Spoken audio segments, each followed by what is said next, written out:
Selamat pagi, Bapak. Perkenalkan, nama saya Bagus Fajar Fadli, mahasiswa dari Amikom, dan tiga teman saya, Vila Stiona Junior, Andre, dan Benny Yamin Gobel. Eh, Kami mengucapkan terima kasih, Bapak, atas waktunya yang memperbolehkan kami untuk wawancara secara daring. Sebelumnya, izinkan saya mengucapkan panganjali umat, Om Swastiastu. Assalamualaikum warahmatullahi wabarakatuh. Salam sejahtera buat kita semua. Salam kebajikan dan namo buddhaya. Selamat pagi dan salam sehat. Sehat, terutama sehat dari COVID-19. Ya. Yang pertama, saya ucapkan terima kasih juga telah memberikan kepercayaan kepada saya untuk diwawancarai terkait dengan keilmuan dari adik-adik di Amikon Yogyakarta. Apapun nanti yang menjadi pertanyaan dari adik-adik, saya persilahkan semampu saya. Dan untuk diketahui bahwasanya saya menjadi Kadis Kominfo Santi belum sampai 1 tahun. Ya, saya Juni 2021 saya ditempatkan di Dinas Kominfo Santi Kabupaten Buleleng, hasil asesmen di tahun 2021. Jadi masih baru deh ya. Sama juga seperti adik-adik belajar, dan saya pun juga harus mesti banyak belajar juga, karena belajar juga tanpa ada hentinya. Baik, untuk mempersingkat dan mengefisiensikan waktu, ya saya persilakan dari adik-adik siapa yang mendahului untuk wawancara dengan saya. Saya persilakan adik. Baik, nama saya Ketut Suarmawan. Ya, kemudian saya lahir 11 Juli 1981 di Singaraja. Saya tamat SD di tahun 94, kemudian tamat SMP tahun 97, SD-nya di SD 1 Paket Agung, ya di Singaraja, kemudian SMP-nya di SMP Negeri 1 Singaraja juga, kemudian SMA-nya di SMU 4 Singaraja. Kemudian saya tahun 2000 sempat melamar di STPDN, pernah gagal sekali. Saya melanjutkan kuliah di IMKI tentang komputer akuntansi. Jadi sebelum saya tamat, sebelum 1 tahun saya mencoba lagi masuk di STPDN, dan langsung kali saya diterima. Tahun 2021 saya diterima di STPDN, bertempat di Jatinangor di Kabupaten Sumedang, Bandung, ya. Dan tamat saya di tahun 2005. Tahun 2005. Kalau CPNS saya sudah saya terima di tahun 2021. Ya, tahun 2021, kemudian penempatan saya 2005, di bulan Oktober tahun 2005 ditempatkan di Buleleng. Karena dulu masih ada otonomi daerah, jadi banyak daerah yang masih membutuhkan pegawai, jadi saya dikembalikan ke daerah. Ya. Kemudian saya bekerja di daerah di tahun 2025, melanjutkan kuliah di tahun 2007, ya, start tahun 2007, kemudian kuliah S2 di Triatma Mulia, tamat di tahun 2009. Saya mengambil Magister Manajemen. Ya. Kemudian untuk pengalaman kerja, pertama saya tugas di bagian pemerintahan Sekretariat Daerah Kabupaten Buleleng. Ya. Kemudian selama beberapa tahun saya sempat dipindahkan ke bagian keuangan. Ya, di bagian keuangan lanjut, kemudian saya pernah bertugas di kelurahan sebagai kasih pemerintahan selama kurang lebih hampir 2 tahun. Kemudian saya pindah di Kecamatan Buleleng, kemudian saya pernah diperbantukan juga selama 3 tahun di Komisi Pemilihan Umum.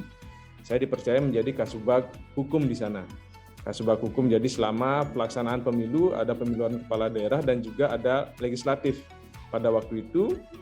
Jadi saya selama 3 tahun di sana, lanjut kemudian saya dimutasi, dipindahkan ke kepegawaian, ke Badan Kepegawaian Daerah. Nah, di sana saya kurang lebih 1 tahun di bidang data dan informasi, termasuk juga rekrutmen CPNS juga ada di bidang saya. Dan kemudian setelah 1 tahun, ya setelah 1 tahun saya ditarik atau dipindahkan ke bagian Humas dan Protokol untuk menjadi Kasubag Protokol. Jadi saya jalani menjadi Kasubag Protokol selama kurang lebih 3 tahun. Ya, setelah itu saya menjabat menjadi Kabag Humas dan Protokol. Ya, di tahun saya lupa itu tahunnya. Ya, selama 3 tahun juga. Ya, selama 3 tahun juga menjadi Kabag Humas dan Protokol. Dan selanjutnya saya mengikuti di tahun lalu, tahun 2021, saya mengikuti seleksi asesmen untuk melamar jabatan di Dinas Kominfo Santi Kabupaten Buleleng. Alhamdulillah saya bisa melewati tes tersebut dan saya lulus dan saya dilantik di bulan Juni tahun lalu sampai dengan saat ini, dan juga saya bertemu dengan adik-adik saya sudah menjabat sebagai Kepala Dinas Kominfo Santi Kabupaten Buleleng. Itu untuk beberapa hal tentang saya sudah beristri dan punya anak 1. Ya, sudah punya istri cukup 1 ya. Oke, saya kembalikan kepada adik-adik. Baik, Kominfo Santi. Ya, kalau dulu adik-adik mungkin sudah mengenal apa itu Kominfo. Ya, nah sekarang kalau di Buleleng ada tambahan Santinya. Mungkin di daerah-daerah lain mungkin ada yang berbeda. Seperti di Provinsi Bali namanya Kominfos dia, tidak ada statistiknya. Nah, kembali ke Kominfo Santi. Kominfo adalah sudah tentu hal yang berkaitan dengan informatika dan komunikasi. Ya, itu dulu basic awalnya. Yang tugasnya adalah membantu pemerintahan di bidang komunikasi informatika. Ya, itu sebenarnya kunci dari Kominfo. Nah, seiring dengan perkembangan zaman dan perubahan nomenklatur dan sesuai dengan kebutuhan di daerah, nah struktur kami ada perubahan. Jadi ada yang namanya persandian dan statistik. Jadi ada santinya. Jadi Kominfo Santi. Ya, Kominfo Santi. Jadi Santi itu adalah statistik dan persandian dan statistik. Jadi selain kita mengelola atau urusan tentang komunikasi dan informatika, kita juga mengelola atau bertanggung jawab di bidang statistik, yaitu di bidang data sektoral, ya, data-data yang ada di Kabupaten Buleleng kita rangkum, ya, hasil inputan dari beberapa SKPD, ya, termasuk satu kata satu data itu. Dan yang selanjutnya urusan yang ketiga itu adalah persandian tentang keamanan tentang keamanan jaringan termasuk hal yang lainnya di Kabupaten Buleleng dan khususnya juga di bidang Kominfo Santi Kabupaten Buleleng. Jadi ada 3 urusan, ya. Jadi ada 3 urusan, yaitu satu urusan yang pertama adalah komunikasi dan informatika, kemudian yang kedua adalah persandian, yang ketiga adalah statistik. Ya, itu yang menjadi tugas pokok dan tanggung jawab kami di bidang Kominfo Santi Kabupaten Buleleng.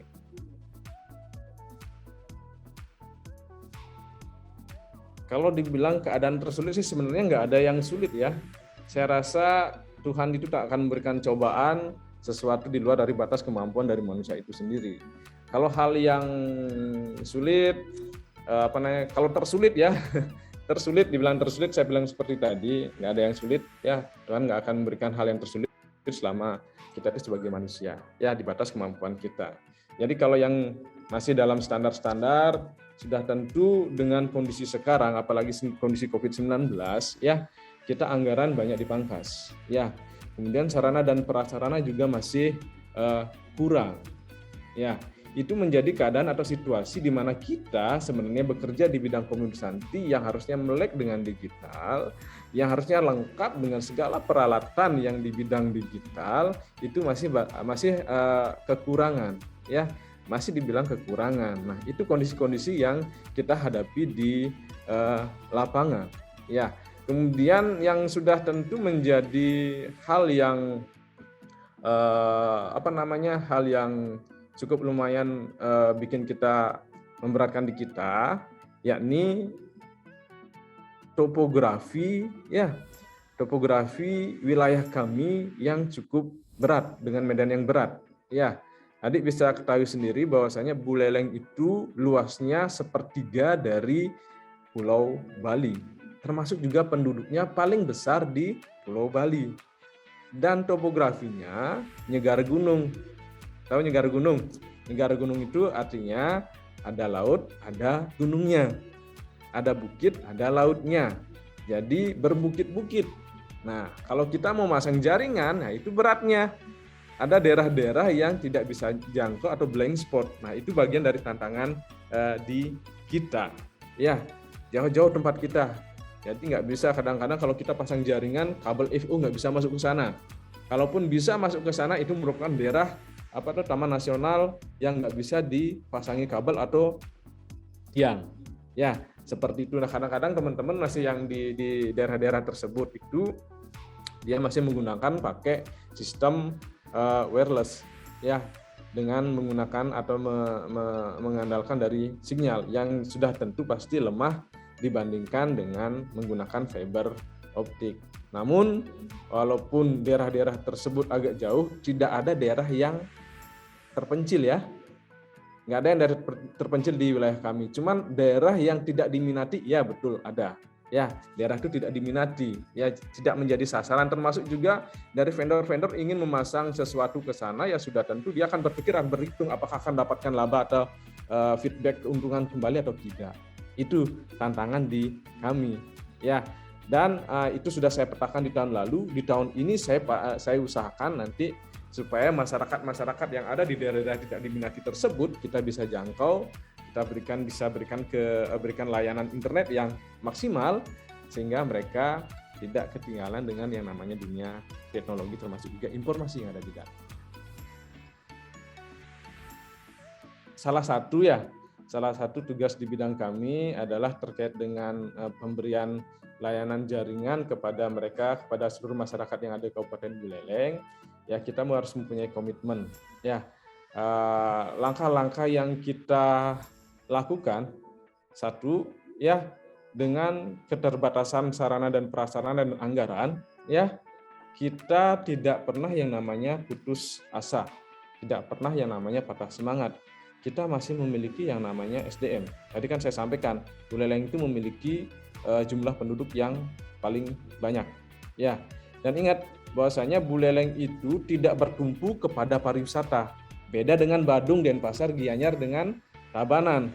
Makanya dalam situasi COVID mereka agak kesulitan juga dengan keadaan mereka sekarang. Tapi kalau di Buleleng dengan wilayah yang luas, penduduk yang luas, kemudian dengan dengan jenis mata pencaharian yang bermacam-macam, yang bervariasi, sehingga tidak sampai akibatnya itu tidak sampai separah di Bali Selatan. Nah, kembali ke masalah SDM. Jadi saya mengandalkan SDM yang saya miliki, ya, SDM yang saya miliki, kemudian saya support mereka dan saya coba di tahun lalu untuk diberikan pelatihan dengan bekerja sama dengan BPSDM Yogyakarta, BPSDM Kominfo, BPSDM Yogyakarta. Ya, adik tahu? Ya, itu mempunyai program pelatihan-pelatihan di bidang digitalisasi.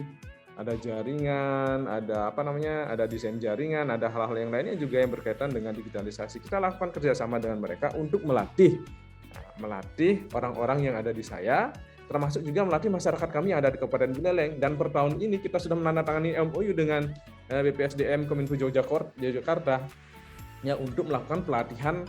Kita menyiapkan di Buleleng 5.000 orang untuk dilatih oleh mereka. Ya, tenaga pelatihnya dari mereka, kemudian mereka melatih atau datangnya ke Buleleng, ya, kemudian tempatnya di Buleleng, orangnya orang-orang Buleleng juga. Ya, itu yang kita lakukan. Nah, termasuk juga pegawai-pegawai kami di Kominfo di Kabupaten Buleleng kami berikan kesempatan untuk meningkatkan diri, untuk meningkatkan kualitasnya. Itu salah satu. Kita memanfaatkan SDM yang sudah ada. Walaupun sarana minim, itu juga minim, kita masih mempunyai SDM yang mempunyai semangat juang yang tinggi. Ya, itu yang saya lakukan.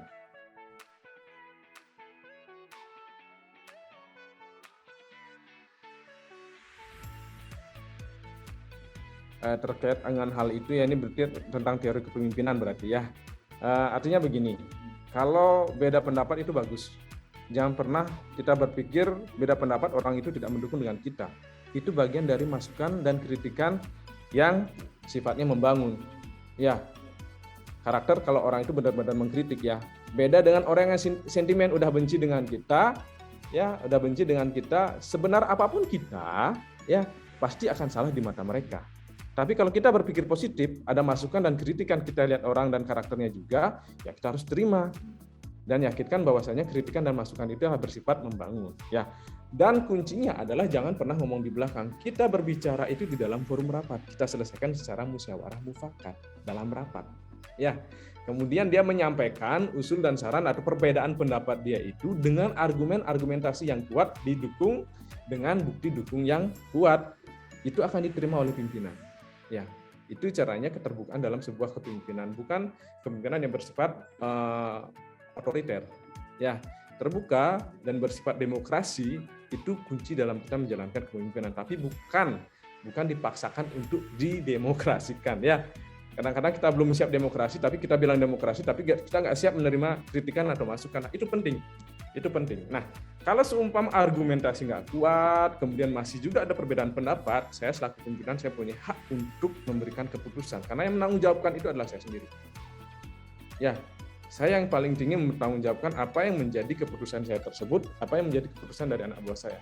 Termasuk juga kalau anak buah saya melakukan kesalahan, yang salah itu adalah saya. Kepala bidang saya melakukan kesalahan adalah saya. Staf saya melakukan kesalahan adalah kesalahan saya juga. Itu tanggung jawab terakhir di pimpinan. Tapi ingat, jangan otoriter. Tetap masukan saya berikan kepada mereka untuk memberikan kesempatan kepada mereka untuk memberikan masukan. Itu kunci dalam sebuah kepemimpinan. Ya, ingat, kritikan, saran yang bersifat membangun, bukan kritikan yang bersifat sentimentalisasi atau benci. Ya, kalau orang udah benci, sentimen sebenar apapun pasti kita akan tidak benar di mata mereka. So must go on. Jadi jangan berpikir yang macam-macam. Bergaulah dengan orang-orang yang baik, dengan orang-orang yang mendukung dengan kepemimpinan kita. Karena orang yang seperti itu pasti tidak akan memberikan dukungan yang positif kepada kita. Ya, oke. Kepercayaan. Nah, ini ya. Kadang dalam memimpin sebuah lembaga itu yang namanya pemimpin sudah tentu penuh dengan tanggung jawab dan juga harus berani mengambil resiko. Ya, jadi untuk mendapatkan kepercayaan dari pimpinan sudah tentu kita yang pertama kita harus bisa melaksanakan tugas dan pokok dan fungsi kita sesuai dengan job deskripsinya, apa yang menjadi tanggung jawabnya. Itu yang pertama, kita lakukan tugas sesuai dengan job deskripsinya. Kemudian yang kedua, kita harus menjadikan contoh. Bila bisa, ya, kalau bisa dijadikan panutan. Ya, contoh belum tentu juga kalau dijadikan contoh belum tentu juga bisa jadi panutan. Panutan itu klasternya lebih tinggi. Panutan berarti orang itu disegani. Ya, contoh misalnya kalau seumpama pagi kita harus jadi contoh, harus apel pagi, ya kita harus apel pagi, harus bangun pagi. Itu prinsip saya. Ya, kemudian sore juga ya harus ada. Kemudian teman stafnya pulang duluan, kita harus pulangnya sore. Sudah tentu tanggung jawab kita tuh lebih banyak. Silakan stafnya pulang duluan. Bila perlu ada staf yang seumpama melaksanakan lembur kegiatan, kita ikut. Walaupun kita tidak ikut bekerja, paling tidak kita bisa mendampingi mereka, memberikan support dan dukungan apa yang mereka lakukan. Ya, kita bisa memberikan ide-ide. Nah, kemudian jika mereka ke lapangan, sekali waktu kita turun, kita harus tahu kondisi juga di lapangan. Jangan duduk di meja saja. Ya, jangan duduk di belakang komputer saja. Perlu kita melaksanakan survei dan melakukan monek juga ke lapangan. Mengetahui gimana kondisi staf kita di bawah. Mengetahui juga apa yang mereka lakukan. Dan ingat, seorang pemimpin itu harus juga berani berkorban. Baik dari segi waktu. Ya, pasti itu. Ya, dari segi perasaan. Pasti itu ya. Dari segi materi, jangan lupa. Ya, kalau memiliki rezeki lebih, silakan berikan ke staf kita, support kepada anak buah kita. Paling tidak memberikan makan kepada mereka. Itu mereka akan merasa diperhatikan sekali oleh pimpinannya. Kunci poin penting buat kita dalam menjalankan tugas. Ya.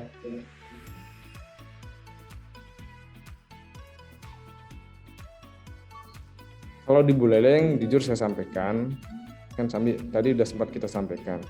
Kita di Buleleng itu dibandingkan dengan daerah-daerah di Bali Selatan, kita PAD-nya mungkin lebih rendah ya, lebih sedikit dibandingkan. Namun kita dalam proses tengah-tengah. Artinya kita memiliki sarana prasarana kurang, tapi kita memiliki semangat juang yang tinggi. Ya, sudah tentu cara-cara kita untuk mendapatkan support, ya kita harus bekerja sebaik-baiknya. kita harus menunjukkan prestasi kita sebaik-baiknya. Itu akan menjadi perangsang dari pimpinan atau ya selain pimpinan kita di atas juga atau juga dari pemerintah yang ada di atas kita seperti provinsi maupun di pusat akan memberikan rangsangan dana, akan memberikan rangsangan bantuan juga termasuk juga rangsangan-rangsangan yang lainnya misalnya seperti keuangan. Dan termasuk juga yang seperti saya contohkan tadi dengan BPSDM Yogyakarta. Mereka karena merasa puas bekerja sama dengan kita, mereka lanjut lagi di tahun ini melaksanakan kerjasama dan memberikan kepercayaan kepada kita, melatih kepada anak buah kita, melatih masyarakat yang ada di Kabupaten Buleleng. Nah, menghadapi kondisi seperti itu, SDM sudah tentu akan saya kuatkan terlebih dahulu. Nah, sarana dan prasarana dengan kondisi kita dana yang cukup, artinya dengan dana yang pas-pasan ya, tidak mematahkan semangat kita. Di tahun ini ya, di tahun ini mungkin kita masih dengan minim anggaran, tapi di tahun depan kita usahakan nantinya kita sudah memiliki yang namanya Buleleng Command Center atau BCC sebagai pusat data dan informasi. Kalau sekarang kita belum memiliki, 2 tahun lalu kita sudah sempat membangun, cuman karena COVID bangunannya cuman bangunannya belum bisa selesai, belum finishing sampai di dalamnya. Termasuk juga dengan Buleleng Command Center-nya juga nggak jadi. Ya, kita perkuat sekarang dengan SDM, kemudian sarana prasarana yang kecil yang mendukung untuk itu kita siapkan, seperti halnya server, kemudian jaringan kita perkuat, tidak ada lagi menggunakan sistem wireless, semuanya pakai fiber optik, ya. Kemudian kita berikan sarana-sarana WiFi gratis juga kepada seluruh masyarakat yang ada Kabupaten Buleleng, ya, Kabupaten Buleleng, untuk mereka memudahkan, untuk mereka tuh melek digital, melek teknologi, ya. Kemudian yang selanjutnya kita berusaha, ya walaupun dengan keterbatasan, kita berusaha menjadikan sebuah atau pilot project sebuah desa atau beberapa desa kita jadikan menjadi smart village. Jadi dia yang melaksanakan pengelolaan internet dengan memberikan bandwidth internet itu kepada warganya sendiri. Nah, itu kita rencanakan di tahun ini. Nah, apapun yang kita lakukan di tahun ini, nanti mudah-mudahan di tahun depan kita bisa menyelesaikan gedung yang kita rencanakan termasuk juga BCC. Sehingga rencana atau Indonesia yang menuju arah 4.0 ya, atau 4.0 kita bisa mengimbangi, dan saya yakin dengan dukungan dari staf-staf yang ada di Dinas Kominfo di Kabupaten Buleleng, termasuk juga saya bersinergi dengan OPD-OPD yang ada di Kabupaten Buleleng, perangkat daerah yang ada di Kabupaten Buleleng, dinas-dinas yang ada di Kabupaten Buleleng, termasuk juga instansi vertikal yang diperlukan untuk bersinergi. Saya yakin Buleleng bisa menuju ke arah tersebut. Ya, bukan hanya 4.0, tetapi nanti arahnya kepada dunia metaverse. Pernah dengar nggak? Metaverse, benar kan? Sekarang udah 4.0 itu udah menjadi biasa. Nah, sekarang nanti sasaran adalah metaverse. Ya, semua berbasis digital dan online. Nah, ini salah satu contoh COVID udah terbukti. Kita pakai virtual belajarnya. Kita wawancara juga pakai virtual. Belanjanya pakai online. Semuanya berbasis digital, siap-siap nanti beberapa tahun ke depan dengan dunia metaverse. Ya, jadi jangan aneh lagi kalau melihat ada mahasiswa kuliahnya kuliah terbuka. Kuliah terbukanya tuh jarak jauh. Nah, dulu kan masih agak gini kan, aneh kan kuliahnya seperti itu. Nah, sekarang kuliahnya udah seperti itu. Jangankan kuliah, anak SD, anak SMP, SMA pun juga seperti itu. Ya, dunia metaverse nanti setelah 4.0. Oke?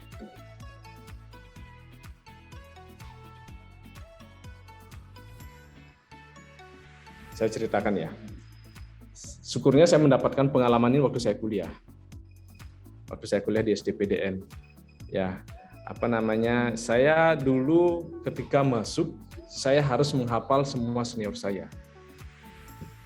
Ya, hafal senior saya. Begitupun juga ketika masuk saya ke sini, saya hafalkan dulu semua orang yang ada di sini. Saya baru masuk ke sini ada 97 orang di sini. Saya hafalkan. Walaupun saya nggak hafal nama lengkapnya, saya tahu nama panggilannya. Ya, kemudian bertugas di bidang apa. Ya, apa jobnya dia. Saya hafalkan semuanya. Saya tahu. Saya detail orang-orangnya tahu seperti itu. Nah, itu yang pertama yang saya lakukan. Kedua, ketika saya baru masuk, baru masuk, saya akan diam dulu dalam ruangan, saya baca dulu peraturannya, saya baca tupoksinya. Apa yang menjadi tupoksi saya di sini? Nah, saya pakai juga analisis SWOT-nya. Pernah kan analisis SWOT kan?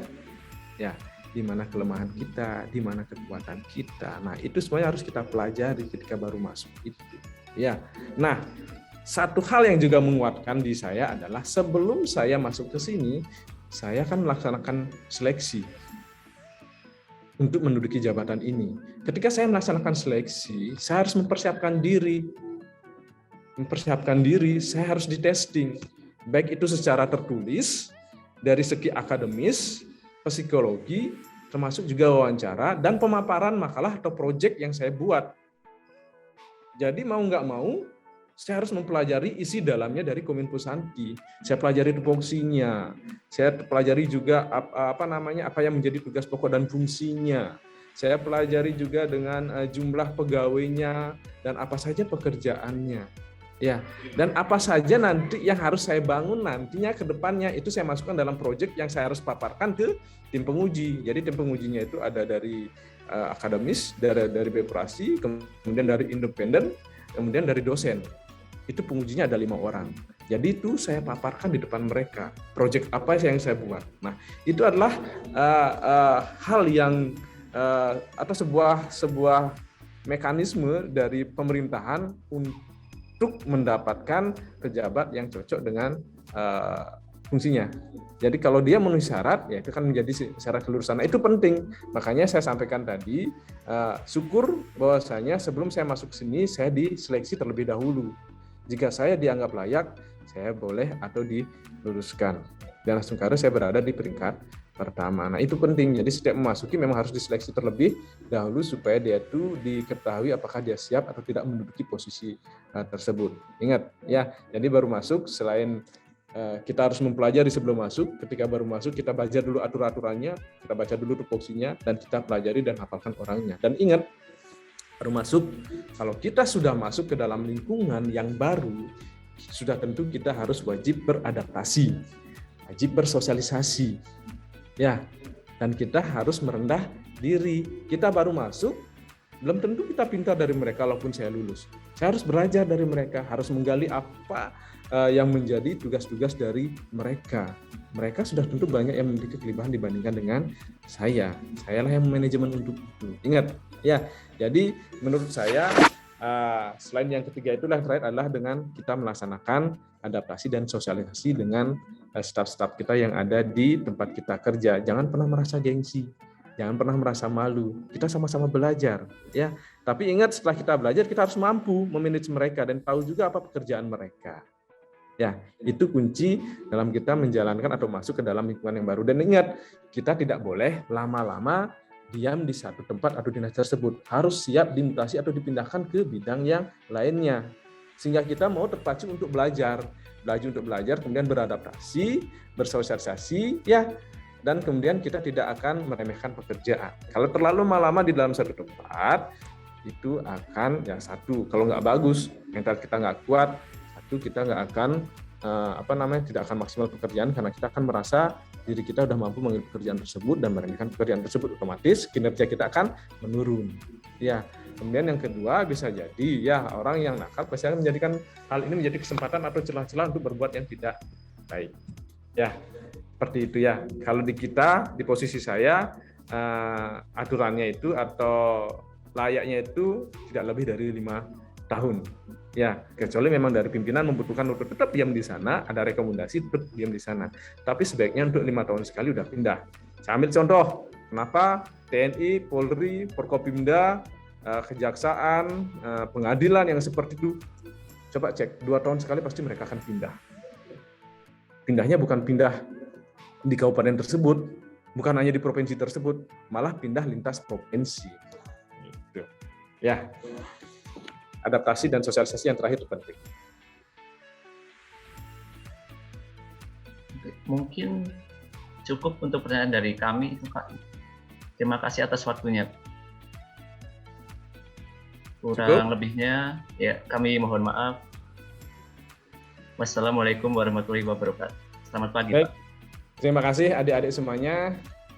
kembali saya ucapkan terima kasih atas kepercayaan diberikan kepada saya dan kepada Dinas Kominfo Santi Kabupaten Buleleng. Apapun yang menjadi wawancara dari adik-adik, apapun nanti juga yang masih kurang, saya siap untuk diwawancarai lagi atau diminta informasi secara informal pun juga nggak apa-apa. Ya, harapan saya juga kalau ada kesempatan, mari bantu saya di Dinas Kominfo Santi Kabupaten Buleleng, mari dukung saya juga untuk membangun di Kabupaten Buleleng untuk memberikan kontribusi apapun itu bentuknya.